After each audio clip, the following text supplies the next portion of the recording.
Hey everybody, welcome back to Tim Travels. I'm your host, Terry. My ear's itching. My daughter said my thumbnails all show me either touching my glasses, scratching my head, or something like that. I'm like, yeah, it's Tim Travels raw. I don't really edit anything. Every once in a while, I'll throw up a different thumbnail, but you're not here to see some slick production. I mean, that's not why you come here. So today is the 14th of December. What happened on the 14th of December? Oh, by the way, I'm in Lewisburg, PA. It's the home of, well, it used to be the home of John Gotti, although he was staying in the penitentiary apartments here. There's a federal prison here in Lewisburg. That he didn't die here. He actually died in Springfield, Missouri, in prison hospital. Lewisburg is also the home of Bucknell University. And if you've never heard of Bucknell, that's probably good because it costs like $250,000 a year to send your kid here. And I'm glad none of my kids said they wanted to go to Bucknell. I do know some people that have gone to Bucknell. I hope they went on scholarship. So today's the 14th. Some stuff that happened on this day. 1799, at the age of 67, our first president, George Washington, passed away, age of 67. And then 214 years later, in 2013, the actor Peter O'Toole, Irish actor Peter O'Toole, passed away. He was a pretty popular guy. Also on this day in 2012 was the Sandy Hook Massacre. Sandy Hook Elementary School in Newtown, Connecticut. And, this is kind of slightly off topic, but every time there's a mass shooting, maybe not a mass shooting, but certainly in schools, the people that are like relatives of the kids and the teachers and stuff, they always want to make sure that none of the crime scene photos get released. But I've always thought, and I'll let you talk amongst yourselves about this, but I've always thought that if they did release the crime scene photos, if they released what the police and the firefighters and the emergency medical folks, the EMS folks, had to see when they walked in there and had to deal with, I always felt like it would really, really change the dialogue on, guns in America. And I think it would be really hard for somebody to just say, oh, thoughts and prayers, when, I've seen adult men who've been shot by a .5.56 round. I can't imagine what it would look like to see a first grader, kid that weighs, like 30 pounds, shot with one of those rounds. So what else happened on this day? 1979, The Clash released London Calling. It was kind of their breakout, but they were probably, other than the Sex Pistols, the most influential punk band of their era. And I was never a Sex Pistols guy, but I definitely listened to The Clash. I like The Clash. So anyway, all that stuff happened on this day, this date, I should say. So I'm here in Lewisburg. If you're not familiar with where Lewisburg is, it's here on the Susquehanna River. But down the road is Selinsgrove, where we have a shipper. And so I went to the shipper, and my load's supposed to pick up between 8 this morning and 9 tonight. I went to the shipper, and they're like, hey, your load's not ready. And I said, oh, okay. Well, can I drop the trailer? No, we don't have any room for trailers. But you can park at this thrift store because they have a big parking lot over there. So, first of all, I don't like the fact, and by the way, this particular shipper has an entire open vacant lot on their property that I actually have parked a trailer in before. I said, well, can I just go on the other side of the building? They're like, no, the town really doesn't like that. And, you know, in my mind, I'm like, who gives a F what the town thinks? It's your property. Then the guard's like, oh, you can go to this thrift store. Well, the thrift store is plastered. The parking lot is plastered with signs that say no truck parking. Now, I will tell you that I'm in a place where it says no overnight parking. But this is like 10 miles away. But I knew that no one would bother me here. But I don't want to test my luck because this is a truck unfriendly town to begin with. You know, everywhere you look, there's signs. Now, there was a Prime bobtail in there, but I got a trailer on my back still.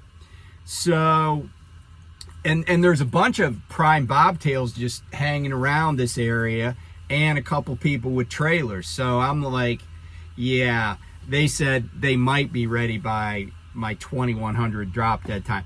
The problem is I'm out of hours, so what I was counting on is coming here, getting my load, and then just parking somewhere, doing a 10, and then delivering my load up in the Albany, New York area, not Albany, Georgia, Albany, New York area, tomorrow morning at 0800.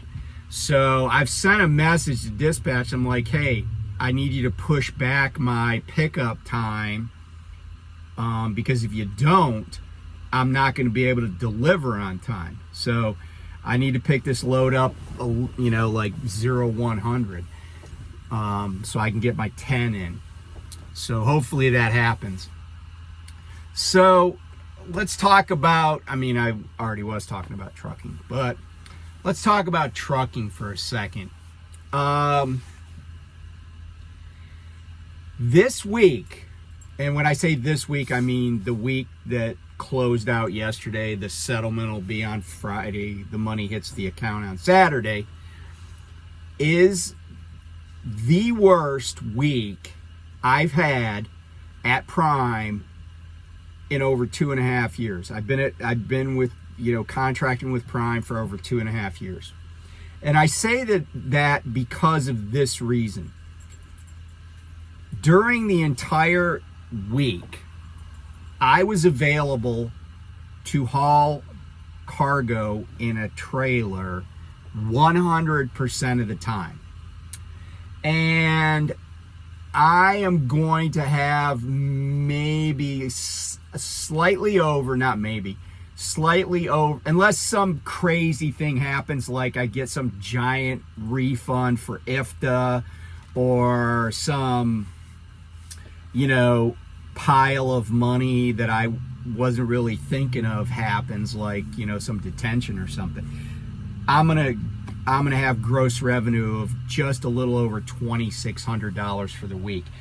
And just to kind of illustrate this, so this is my Qualcomm because it comes off the thing.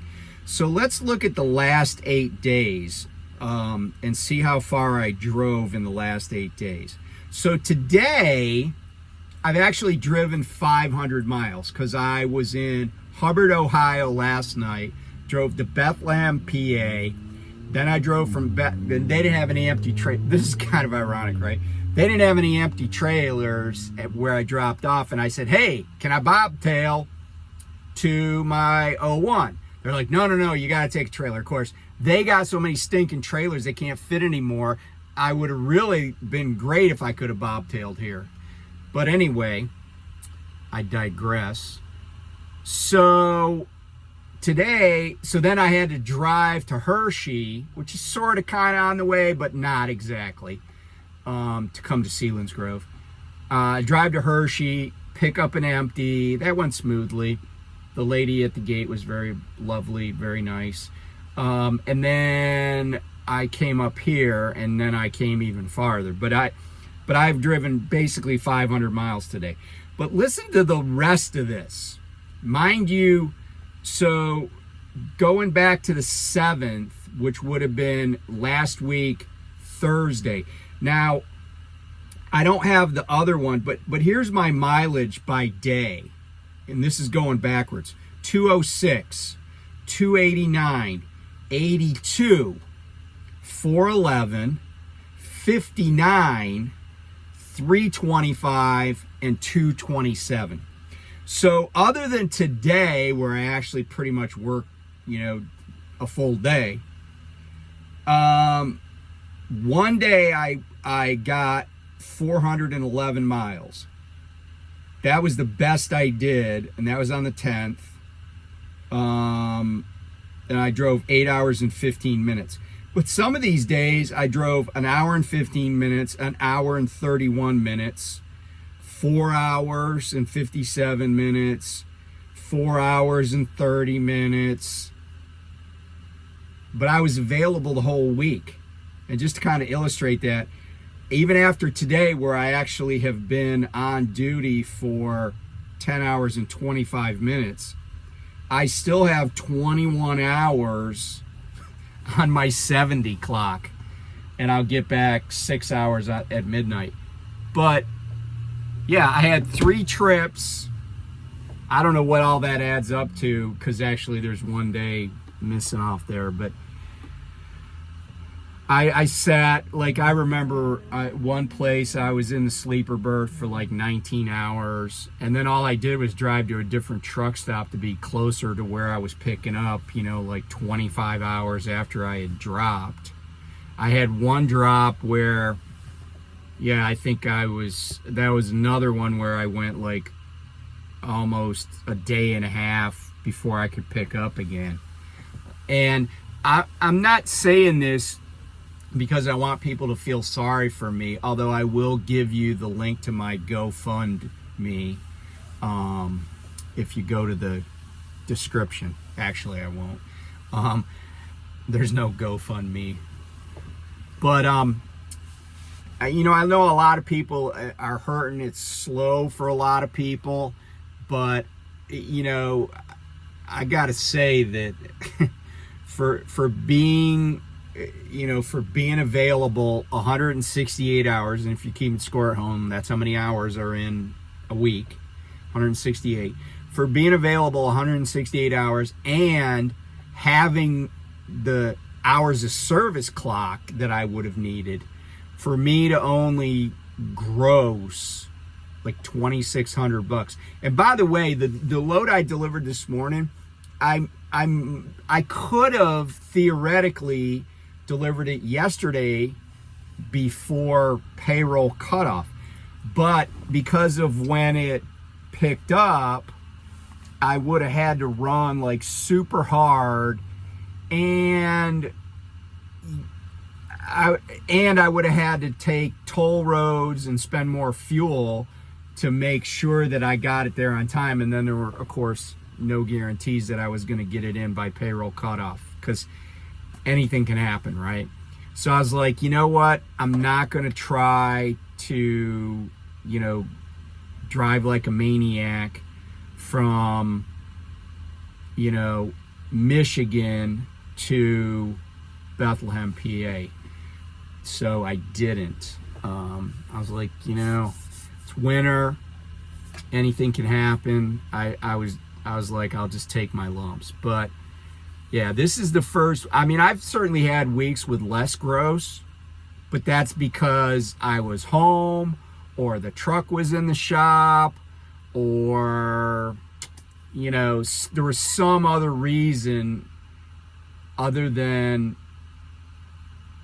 there was some reason that I wasn't available the whole 168 hours. So I don't know what it's going to look like the rest of the month. I mean, and here's the interesting thing, is that if you ever worked in retail, you probably are aware of the fact that right now, so what are we, today's 14th, so we're 10 shopping days away from Christmas. right now retailers are already starting to clear out Christmas merchandise. So for instance, Walmart is probably already moving stuff that they got for Christmas, like lights and ornaments and stuff. They're probably starting to transition stuff and do moving stuff around the store so that they can put that stuff, the Christmas stuff, in a place where people can buy stuff that's on sale after the holiday, but get ready for spring. I'm sure that, like I saw, I mentioned I went to Hershey. I'm sure that at Hershey, they've probably already transitioned away from making candy that's Christmas themed, like, I don't know, Christmas tree shaped Reese's cups, to prepping for the next high candy holiday, which is, of course, MLK Day. No, it's Valentine's Day. And, that's in the candy world. But what I'm saying is that a lot of stores will start getting in stuff now for spring. I know I used to work at Lowe's, and at Lowe's, we would start getting Christmas, because Lowe's sells decorations, right? We would start getting in Christmas decorations in September. They would start showing up a little bit at first and then a lot. So, is everybody okay? Everybody's okay. Sorry about that. So don't worry, I'll edit that out, like my thumbnails. So yeah, so I don't know when it comes to like perishable stuff. I mean, it's kind of a constant strain, if you will, but I was still surprised at how, I don't know, maybe somebody's trying to starve me out, who knows. But I still was a little bit surprised at what, at last week. But like I said, I'm not special in that regard. I talked to some other people, same things going on. And a friend of mine mentioned that they kind of sensed maybe like a week and a half, 2 weeks ago, like it just felt like the inertia, kind of really, really slowed. The air started to come out of the balloon. And everything I'm reading, they're saying, so I've seen some stuff that said maybe this is the bottom, which means, we're going to start coming out of this, but it's going to take a while. There's still too much capacity in the marketplace.